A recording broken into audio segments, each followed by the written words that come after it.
शिवानी रूबरू बिहार में आपका स्वागत है। आज है 18 नवंबर। चलिए फटाफट बढ़ते हैं बिहार की अब तक की 20 बड़ी खबरों के साथ। उससे पहले एक नजर अब तक की टॉप 5 खबरों पर। अब घर बैठे जमा कर सकते हैं ई चालान की राशि। अब पीडीएस दुकानों में मिलेगा पौष्टिक चावल। नए श्रम कानून के तहत अब 48 घंटे ही काम करेंगे कामगार। पटना बख्तियारपुर NH 30 दिसंबर तक बनकर होगा तैयार। इन परीक्षाओं के शुल्क में होगा बदलाव। अब चलिए बढ़ते हैं खबरों की ओर विस्तार से।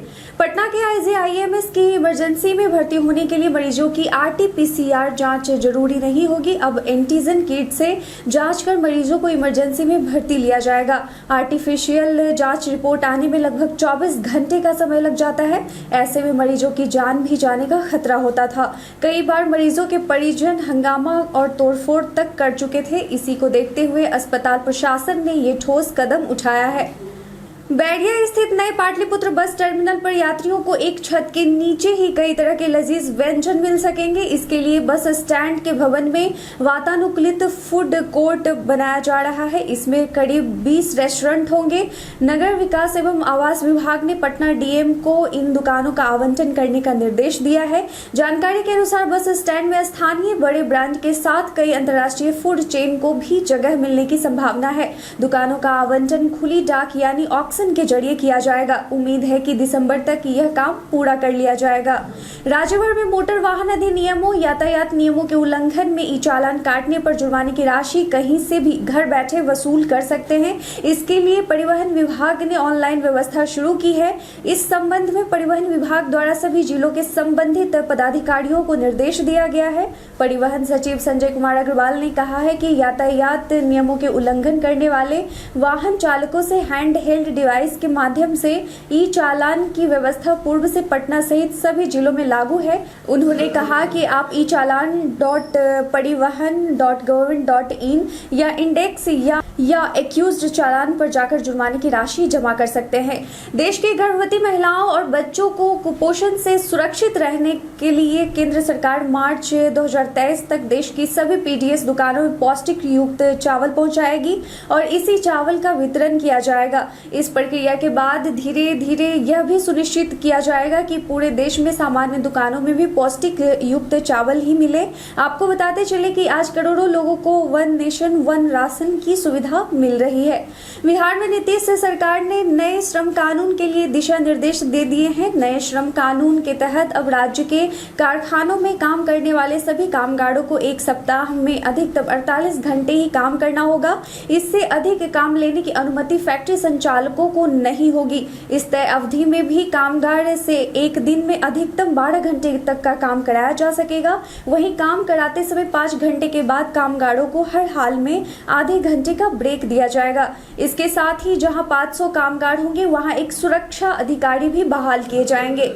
राज्य में 4 NH का निर्माण दिसंबर 2021 तक पूरा हो जाएगा। इसमें पटना बख्तियारपुर छपरा गोपालगंज फारबिसगंज से ICP जोगबनी सड़क सहित किशनगंज शहर में फ्लाईओवर शामिल है। इन सभी सड़कों पर आवागमन शुरू होने से मुख्यमंत्री नीतीश कुमार के ड्रीम प्रोजेक्ट के तहत बिहार के किसी भी हिस्से से 5 घंटे में राजधानी पटना पहुंचा जा सकेगा।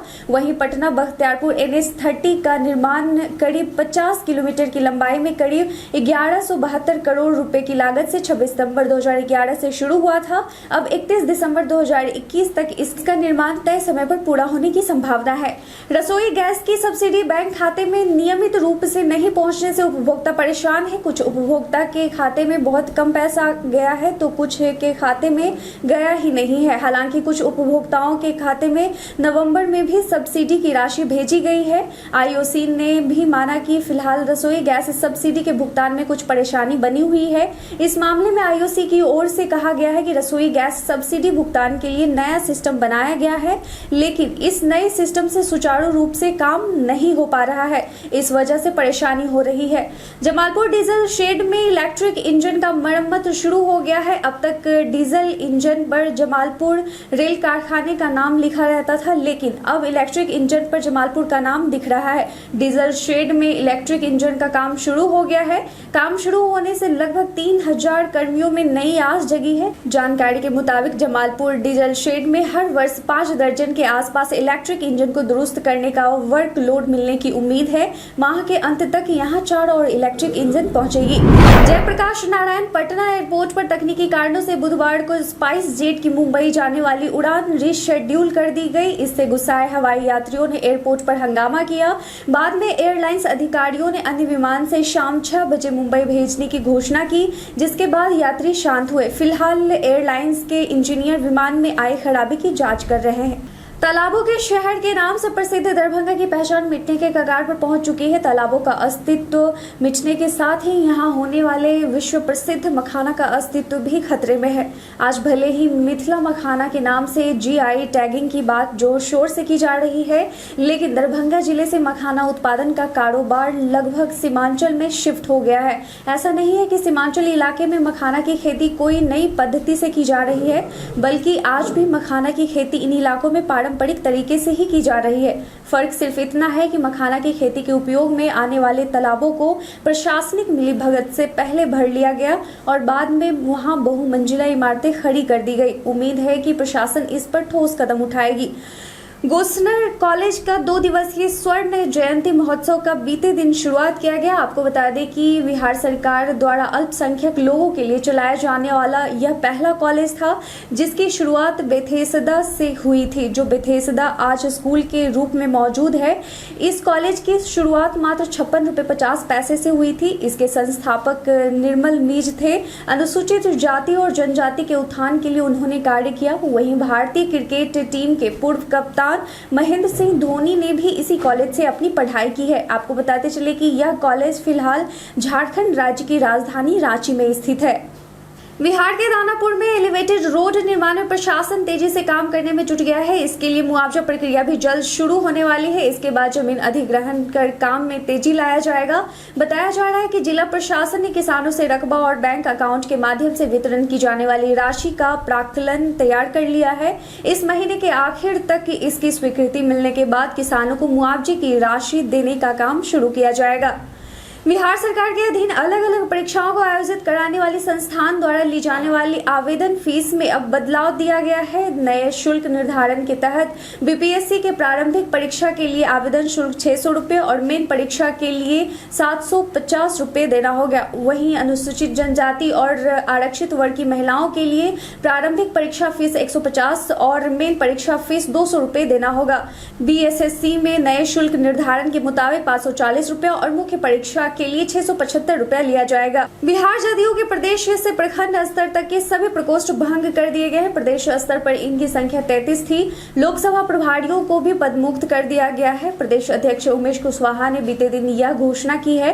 अब नए सिरे से इनका गठन होगा। प्रकोष्ठों की संख्या भी कम होगी। मिली जानकारी के मुताबिक नए सिरे से गठित होने वाले प्रकोष्ठों में काम करने वाले कार्यकर्ताओं को भी वरीयता दी जाएगी। संख्या कम होने के बावजूद भंग प्रकोष्ठ के पदधारकों को भी समायोजित किया जाएगा। साथ ही पार्टी के बदले किसी नेता के प्रति प्रतिबद्ध पदधारकों को हटाया जाएगा।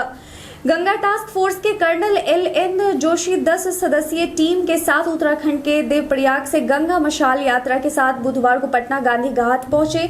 उन्होंने बिहार वासियों से अपील की कि गंगा और सहायक नदियों को साफ रखें। नदियां प्रत्यक्ष रूप से जीवन में शामिल हैं। गंगा को मां मानते हैं तो कृपया गंदा ना करें। इस अवसर पर पौधारोपण भी किया गया। गंगा को स्वच्छ रखने की शपथ दिलाई गई। कोरोना से पहले जो ट्रेनें चल रही थी वह धीरे धीरे खुल रही हैं। इन्हीं में से एक ट्रेन थी टाटा कटिहार, जो बीते दिन शुरू हो चुकी है। जमशेदपुर लोकसभा क्षेत्र के सांसद विद्युत वरण महतो इसे रात 9:15 बजे टाटा नगर रेलवे स्टेशन से झंडी दिखाकर रवाना किया। इस ट्रेन को दोबारा चालू कराने के लिए सांसद ने अथक प्रयास किया था, जिसका असर भी हुआ है। इस ट्रेन का नंबर वर्तमान में 08141 एवं 08142 है, जबकि नियमित रूप से इस ट्रेन का क्रमांक 18181 एवं 18182 होगा। शराबबंदी पर सीएम नीतीश कुमार ने मंगलवार को बैठक की थी। इसके बाद डीजीपी एसके सिंघल ने बैठक में लिए गए निर्णयों की जानकारी दी। इस पर बिहार विधानसभा के नेता प्रतिपक्ष तेजस्वी यादव ने सरकार पर तंज कसा है। उन्होंने ट्वीट कर कहा कि कल शराबबंदी पर मुख्यमंत्री से 15 सवाल पूछे थे, उनके पास एक भी सवाल का जवाब नहीं था। इसलिए कथित समीक्षा बैठक की मीडिया ब्रीफिंग के लिए उन्होंने अधिकारियों को ही आगे कर दिया। तेजस्वी ने यह भी लिखा कि यदि सीएम शराबबंदी को लेकर इतने गंभीर है तो उन्हें जमीनी वास्तविक सवालों में ऐसे डरना या बचना नहीं चाहिए। पूर्व रेलवे ने स्पेशल ट्रेन को रेगुलर बनाने की प्रक्रिया शुरू कर दी है। कोरोना संकट के बाद अब मेल और एक्सप्रेस स्पेशल ट्रेन की सेवा अब रेगुलर ट्रेनों की जैसी ही होगी, यानी ट्रेनें फिर से पुराने नंबर के साथ दौड़ेगी। वही रेल यात्रियों से स्पेशल किराया भी अब नहीं लिया जाएगा। पूर्व रेलवे ने 79 जोड़ी ट्रेनों की सूची जारी की है, जिसमें विक्रमशिला, दादर समेत 14 जोड़ी भागलपुर रेलखंड की ट्रेनें हैं। मुगलसराय के पीडीडीयू जंक्शन के पास मालगाड़ी के 8 डिब्बे पटरी से उतर गए। इस वजह से ट्रेनों को रूट बदलकर चलाया जा रहा है। वहीं 2 ट्रेनों को निरस्त कर दिया गया है। ट्रेनों के रूट बदल दिए जाने से यात्रियों को काफी दिक्कतों का सामना करना पड़ा। इस बार कार्तिक पूर्णिमा 19 नवंबर शुक्रवार यानी कल है। इस दिन देव दीपावली भी मनाई जाएगी। पूर्णिमा पर पवित्र नदी में स्नान करने का विशेष महत्व है। पौराणिक मान्यता के अनुसार कार्तिक पूर्णिमा के दिन स्वर्ग से देवता पृथ्वी पर आकर गंगा स्नान करते हैं, इसलिए इस दिन गंगा स्नान अवश्य करना चाहिए। अगर गंगा स्नान संभव ना हो तो कुआं, तालाब अथवा गंगा जल में जल डालकर स्नान करना चाहिए। कल हमारे द्वारा पूछे गए सवाल का आप लोगों में से कई लोगों ने अपना जवाब हमें कमेंट सेक्शन में लिख कर दिया था। जिन्होंने पूछे गए सवाल का जवाब दिया है उनके नाम हैं नूरुद्दीन खान, मनोज कुमार, मृत्युंजय कुमार, मुटुर रंगीला, हरेंद्र पासवान और राजीव कुमार। आज का सवाल है कि केंद्र सरकार द्वारा पीडीएस दुकानों में पौष्टिक चावल पहुंचाने की कोशिश सफल होगी या नहीं। अपना जवाब हमें कॉमेंट सेक्शन में लिखकर जरूर बताएं। आज के लिए बस इतना ही। बिहार की तमाम खबरों के साथ जुड़े रहने के लिए देखते रहे रूबरू बिहार। धन्यवाद।